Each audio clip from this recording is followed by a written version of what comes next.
Assalamu alaikum wa rahmatullahi ta'ala wa barakatuh. Bonjour mes élèves dans une nouvelle vidéo. Dans cette vidéo, on va continuer notre cours notion de logique, cette fois avec un troisième chapitre, le raisonnement par contraposition. C'est un nouveau type de raisonnement parmi d'autres raisonnements. Alors on a déjà vu précédemment, on a déjà vu dans les vidéos précédentes le raisonnement par déduction et le raisonnement par équivalence. Et dans cette vidéo, on va parler de ce type de raisonnement, le raisonnement par contraposition. On va, comme d'habitude, commencer par le principe, le troisième principe ici. Donc, nous avons ici deux propositions, P et Q. Donc, c'est quoi le principe du raisonnement par contraposition?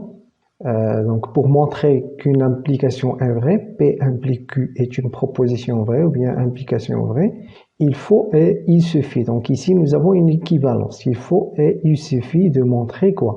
De montrer que Q bar implique P bar, c'est-à-dire l'implication contraposée. L'implication contraposée. Donc cette implication représente l'implication contraposée de la première, c'est-à-dire P implique Q. Donc l'implication contraposée de ceci et Q bar implique P bar. Donc au lieu de montrer P implique Q, vous pouvez montrer que Q bar implique P bar. Donc voilà le principe. Donc nous avons cette remarque, ou bien c'est une propriété. Les deux propositions ici sont équivalentes. P implique Q est équivalent à Q bar implique P bar. On va donner quelques exemples. Par exemple, on va montrer dans cet exemple que cette implication est vraie en utilisant le raisonnement par contraposition. Quel que soit n un entier naturel, n carré est impair implique que n est impair. Alors ici, concernant cette implication, si vous utilisez le raisonnement par déduction, ça ne va pas marcher. Donc vous pouvez utiliser ce type de raisonnement, le raisonnement par déduction, pour être sûr que ça ne va pas marcher. Donc, entre parenthèses, si vous utilisez le raisonnement par déduction, vous commencez par cette proposition, c'est-à-dire n carré est impair, et vous devez arriver à n est impair. Alors, si vous commencez par cette proposition, n carré est impair, ça veut dire quoi? Ça veut dire que n carré égale 2 fois un entier naturel plus 1. C'est la forme générale d'un nombre impair. 2 fois un entier naturel plus 1. Et vous passez à n. Donc, comment passer à n? Vous allez tout simplement parler de la racine carrée de n carré pour arriver à n. La racine carrée de n carré, c'est n. Puisque n, c'est un nombre positif ici. C'est un entier naturel, donc automatiquement, c'est un nombre positif. Donc, racine n carré, c'est n. C'est-à-dire que racine de n carré qui est égale à n égale à racine de 2k plus 1. Racine de 2k plus 1, ce n'est pas un entier naturel, c'est un nombre quelconque, c'est un nombre réel quelconque. Ça sera un nombre rationnel, ça sera un nombre réel, ça sera un nombre irrationnel, ça sera n'importe quel nombre réel. Donc on ne peut pas utiliser ici le raisonnement par déduction, c'est pour cela qu'on fait appel à ce type de raisonnement, c'est le raisonnement par contraposition. Donc, on va fixer d'abord l'entier naturel n, soit n un entier naturel.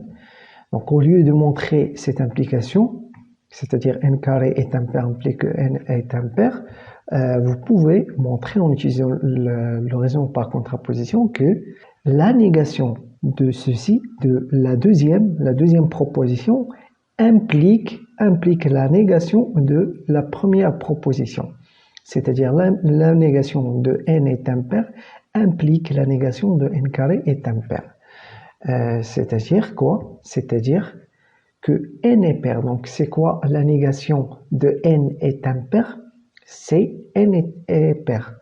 Et c'est quoi la négation de n carré est impair? C'est n carré est pair. Rappelez bien que si vous prenez un entier naturel, alors soit il est pair, soit il est impair. Il ne peut pas être les deux à la fois.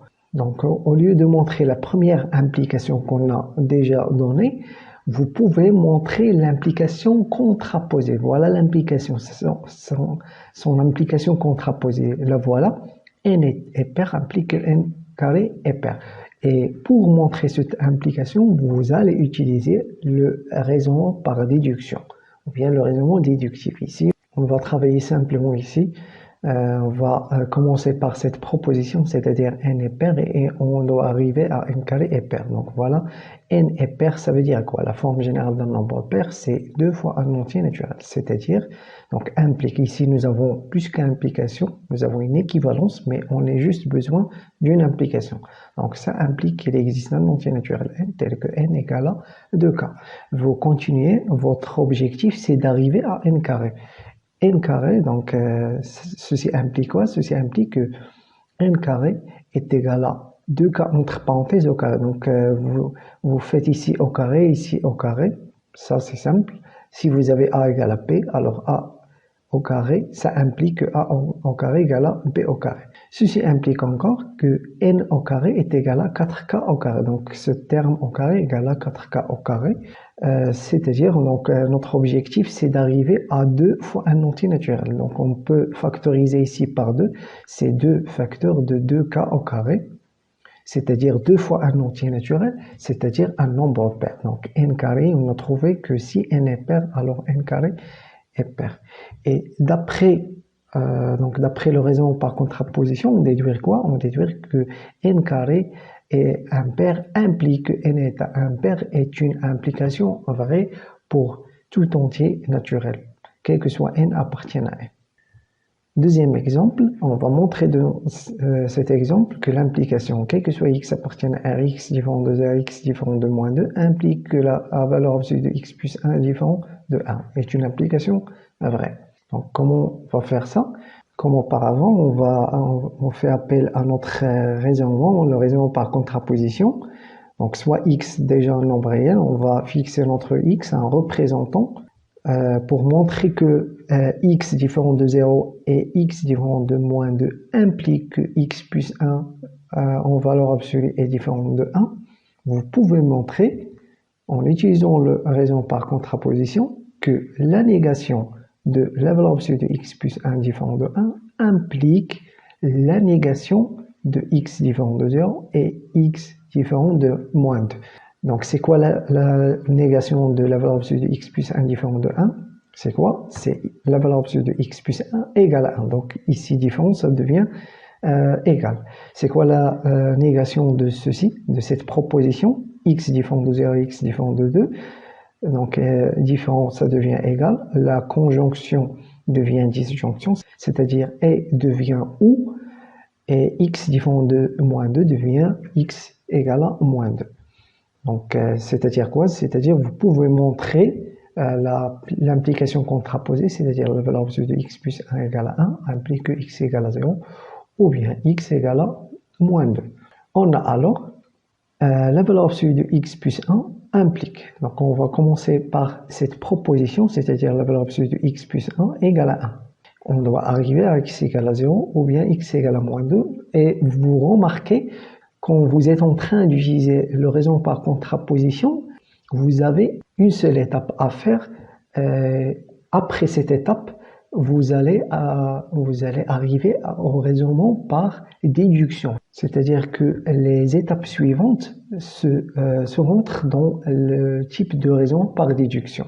Donc ici, on va commencer par la valeur absolue de x plus 1 égale à 1. Donc ça implique quoi? Ça implique, donc nous avons cette proposition, cette propriété, si vous avez la valeur absolue de x égale à alpha, alors x égale à alpha ou bien moins alpha. Donc ici, x plus 1 en valeur absolue égale à 1 implique que x plus 1 égale à 1 ou bien x plus 1 égale à moins 1. C'est-à-dire, donc vous faites quoi ici? Vous allez ajouter moins 1 dans chaque nombre. Moins 1 ici, moins 1 ici. Donc vous aurez x égale à 1 moins 1 ou bien x égale à moins 1 moins 1. C'est-à-dire quoi? C'est-à-dire que x égale à 0 ou bien x égale à moins 2.